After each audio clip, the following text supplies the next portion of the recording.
السلام علیکم ورحمۃ اللہ وبرکاتہ۔ پیارے بچوں، تربیتی نصاب حصہ 4۔ بیٹا آپ یہ کتاب اٹھا لیں۔ آج کا ہمارا سبق صفحہ نمبر 29، تیمم کا طریقہ دہرائیے بیٹا۔ کل بھی بیٹا ہم نے آپ کو بتایا تھا، آپ اس کو ہم ریوائز کر رہے ہیں، آپ توجہ کریں۔ بسم اللہ الرحمن الرحیم۔ تیمم کا طریقہ، پہلے یہ نیت کریں میں پاک ہونے یا نماز پڑھنے کے لیے تیمم کرتا ہوں۔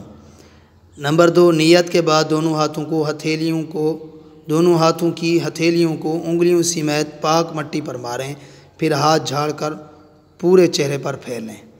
نمبر 3، پھر دوبارہ اسی طرح مٹی پر دونوں ہاتھ مار کر بازو پر کونیوں سمیت اس طرح پھیریں کہ ناخن برابر جگہ بھی نہ چھوٹے۔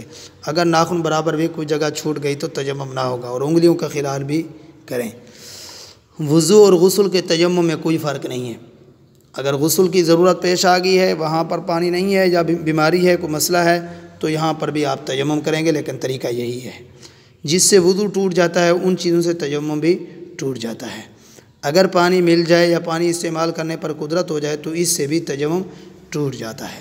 ٹھیک ہے بیٹا، آپ نے اس کو اچھے طریقے سے یاد کرنا ہے اور تیمم کا طریقہ ذہن میں رکھنا ہے۔ جزاک اللہ۔ اللہ حافظ۔ السلام علیکم ورحمۃ اللہ وبرکاتہ۔